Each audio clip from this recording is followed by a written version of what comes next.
Quand le désert vibre, ce n'est pas toujours la faute du vent. Qui, dans l'ombre, dessine vraiment l'avenir du Sahel? 4000 soldats russes, lourdement armés, viennent de poser le pied sur le sol malien. Officiellement, ils sont là pour former des troupes. Officieusement, leur présence marque l'entrée fracassante d'une puissance étrangère décidée à façonner le destin du continent africain. Derrière eux, le spectre du groupe Wagner plane à nouveau. Ce nom murmuré sème la crainte. Il évoque une influence opaque, des méthodes brutales et une guerre qui ne dit pas son nom. L'arrivée de ces hommes n'a rien d'une simple mission antiterroriste. C'est une déclaration, un signal que la compétition mondiale pour l'Afrique a changé d'échelle et de règles. Fini le temps des croisades idéologiques ou des rivalités religieuses. Ici, la course se joue autour de l'énergie, des minerais, du contrôle de l'avenir. Du lithium à l'uranium, de l'or au cobalt, le sous-sol du Sahel recèle toutes les clés du XXIe siècle. Prenons l'exemple du Niger. Ces sols abritent certains des plus grands gisements d'uranium au monde, longtemps exploités par des compagnies françaises. Désormais, ces ressources les attirent mais sans de nouveaux acteurs, prêts à tout pour s'en emparer. Au Mali, l'or exploité depuis des siècles attire aujourd'hui des sociétés étrangères qui rivalisent d'ingéniosité pour obtenir des concessions. Dans la région du Liptako-Gourma, à la frontière du Burkina Faso, du Mali et du Niger, des filons de lithium suscitent la convoitise de multinationales, conscientes du rôle crucial de ce métal dans la fabrication des batteries électriques du futur. Le Sahel devient la ligne de front d'une guerre qui n'ose pas dire son nom. Les alliances s'y font et se défont, non pour défendre la démocratie, mais pour arracher l'accès à des richesses stratégiques et imposer de nouveaux rapports de force. À chaque arrivée étrangère, même apparemment légitime, l'équilibre fragile vacille, et l'idée même d'indépendance africaine chancelle. Ignorer ce moment, c'est risquer de voir la souveraineté africaine s'effriter pour toujours. Car, sous le vernis de la coopération, une nouvelle vague de conflits par procuration se prépare, menaçant de transformer le continent en terrain d'expérimentation pour des ambitions extérieures, sans le consentement réel des peuples. Comment en est-on arrivé à ce seuil ? Pour comprendre, il faut remonter le fil de l'histoire récente et saisir pourquoi chaque drapeau étranger en Afrique peut tout bouleverser. Les fissures qui fragilisent aujourd'hui le Sahel ne datent pas d'hier. Pour comprendre cette nouvelle donne, il faut revenir aux origines de l'instabilité et aux choix qui ont pavé la voie à cette confrontation. Le Sahel, longtemps relégué au rang de décor dans la lutte des grandes puissances, s'impose désormais comme le cœur d'une nouvelle bataille pour l'influence mondiale. Comprendre ce bouleversement exige de revisiter un siècle de domination étrangère. La France, les États-Unis et d'autres nations puissantes y ont longtemps puisé l'or, l'uranium, le coton et le pétrole, dictant leurs lois, avant de repartir en laissant des sociétés déchirées et des États vulnérables. Pour illustrer, rappelons l'histoire de la compagnie française Areva, qui durant des décennies a exploité l'uranium nigérien. Malgré la manne générée, les retombées locales sont restées minimes, alimentant le ressentiment et la frustration. Les villages entourant les mines ont souvent vu leur environnement dégradé, sans bénéficier d'infrastructures ou d'écoles promises dans les contrats initiaux. Le retrait progressif des troupes françaises puis américaines n'a pas rempli le vide, il l'a amplifié. Les alliances se sont effondrées, les groupes armés se sont multipliés, la violence s'est enracinée. Les populations, coincées entre insécurité chronique et promesses trahies, voient que leur confiance envers l'Occident s'effondrer encore davantage. Regardons le cas du Mali, où l'opération Barkhane s'est achevée sans résultat tangible pour la population. Les attaques djihadistes se sont multipliées, les forces armées nationales manquant de moyens pour reprendre le contrôle. Ce vide sécuritaire a ouvert la porte à d'autres puissances prêtes à apporter leur aide. Au milieu de ce chaos, la Russie s'est engouffrée dans la brèche. Mais à la différence des anciennes puissances coloniales, Moscou avance masqué. Ses soldats, souvent liés au groupe Wagner, sont officiellement invités par les autorités locales. On parle de partenariat, de contrat de sécurité, alors que chaque accord redéfinit la carte de l'influence géopolitique. Derrière ces signatures, un enjeu majeur, l'accès privilégié à des ressources cruciales pour le monde moderne. Or, uranium, lithium. Ces matières premières sont devenues des trophées, dont le contrôle promet richesse ou chaos pour les décennies à venir. Ne sous-estimons pas la portée de ces enjeux. En République centrafricaine, l'installation de Wagner a précédé l'octroi de concessions minières aux sociétés russes, privant la population locale de toute retombée significative. En échange de leur soutien militaire, les autorités ont bradé des pans entiers de l'économie nationale, un schéma que le Mali et le Burkina Faso pourraient bien connaître si la vigilance fait défaut. Fermer les yeux sur ces dynamiques, c'est ignorer que chaque intervention étrangère réveille des blessures profondes et remet en jeu la question de la souveraineté africaine. Pour les peuples du Sahel, chaque partenaire venu d'ailleurs est porteur d'un double visage, espoir d'un lendemain meilleur, mais aussi menace de voir l'histoire se répéter. Aujourd'hui, la présence russe ne signifie pas seulement le retour d'une puissance mondiale. Elle annonce un nouveau cycle où chaque intervention devient un pari dangereux sur l'avenir du continent. Mais comment la Russie s'est-elle frayé un chemin dans ce paysage miné ? Pour le comprendre, il faut remonter à la succession de crises qui ont ouvert la porte aux nouveaux acteurs. Dans l'immensité du désert, la paix n'est parfois qu'un paravent pour la prédation. Officiellement, la mission russe au Mali se pare de discours antiterroristes. Mais derrière les uniformes, c'est une autre logique qui s'installe. Sécuriser les routes vers les trésors ensevelis, de l'or à l'uranium, du lithium aux terres rares. Chaque convoi blindé, chaque instructeur envoyé, trace de nouveaux corridors vers l'Est. Les ressources filent discrètement hors de portée des regards occidentaux. Et peu à peu, le Sahel devient une artère vitale pour les ambitions d'un autre empire.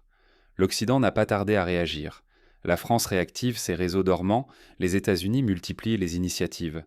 Derrière le vernis des sommets diplomatiques, l'inquiétude grandit.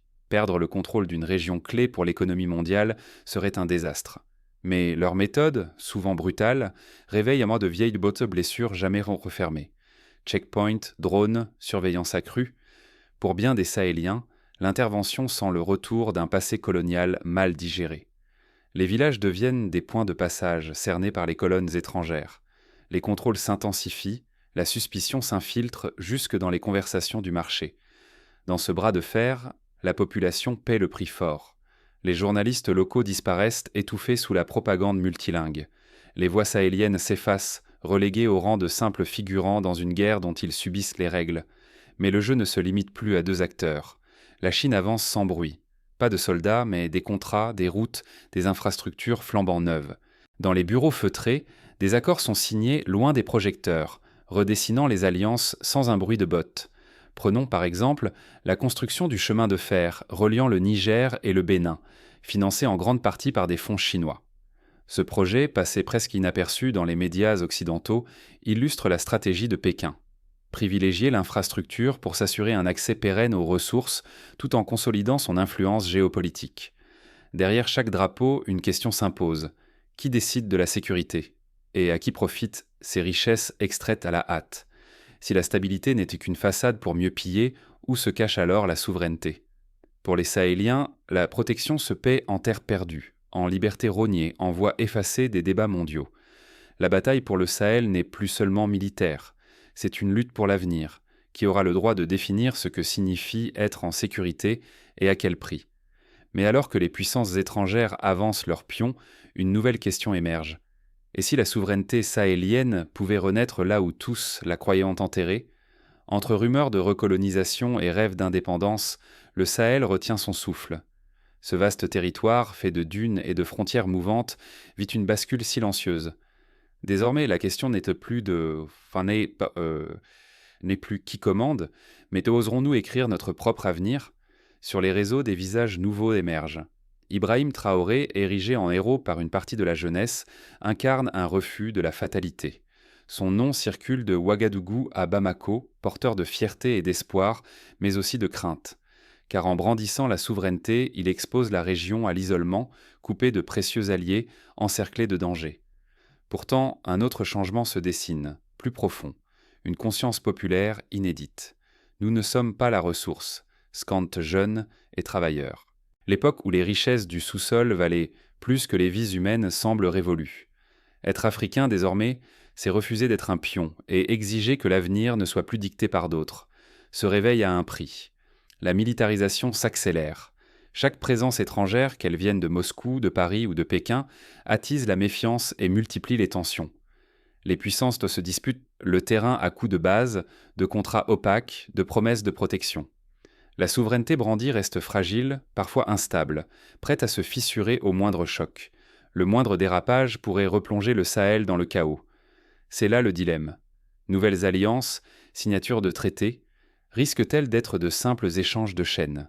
Sans gouvernance transparente, sans partage équitable des richesses, les peuples n'auront fait que changer de geôlier.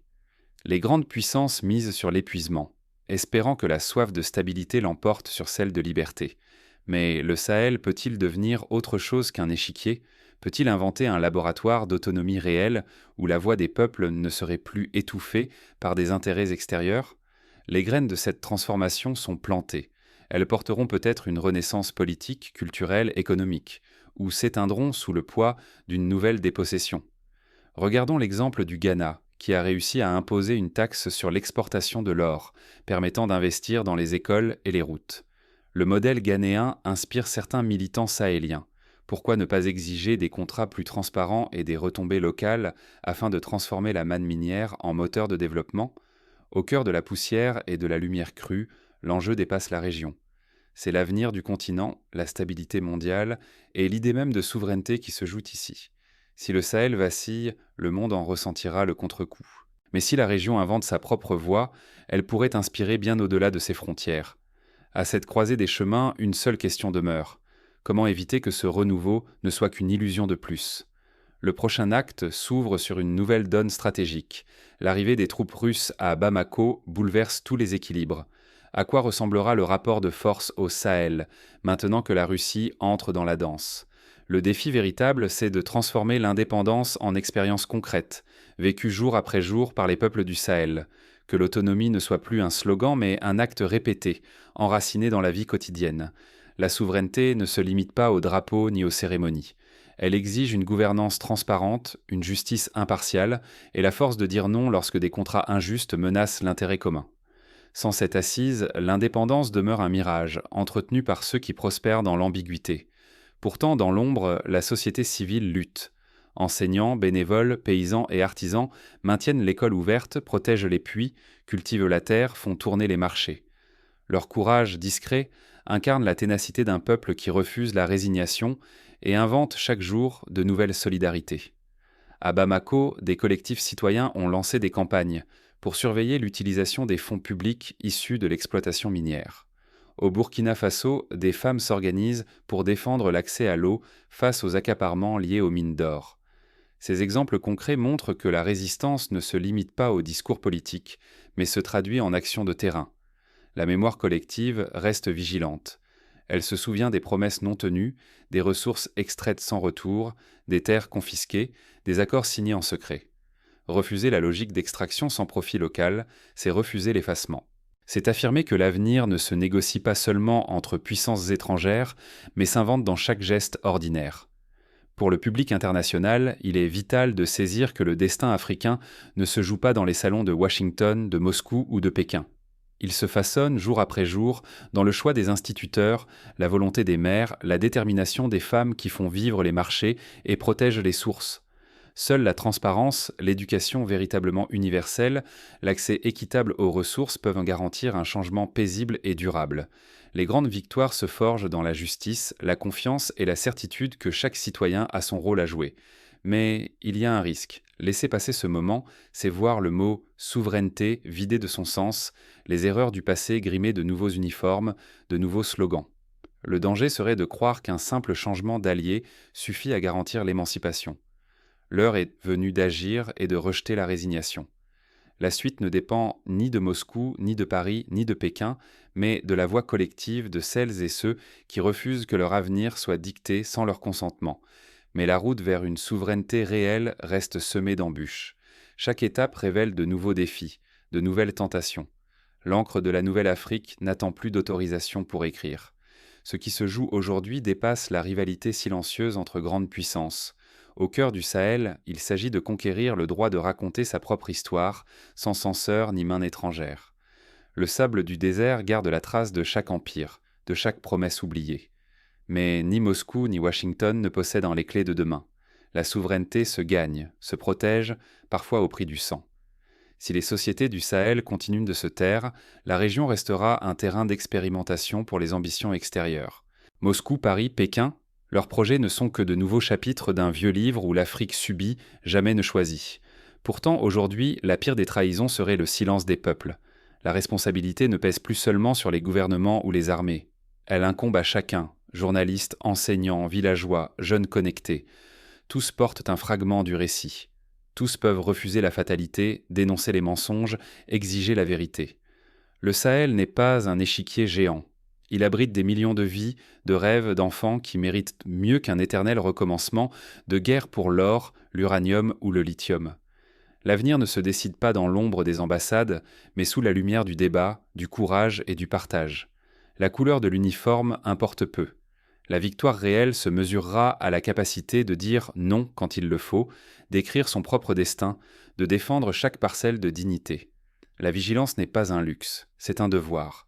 Chaque rumeur acceptée, chaque récit imposé, chaque silence complice renforce les chaînes invisibles.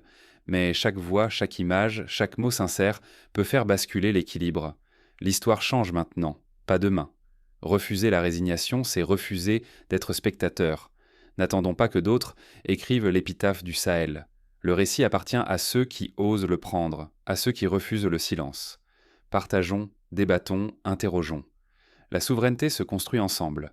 L'Afrique inscrira son histoire avec l'encre de sa lucidité ou subira celle que d'autres voudraient lui imposer.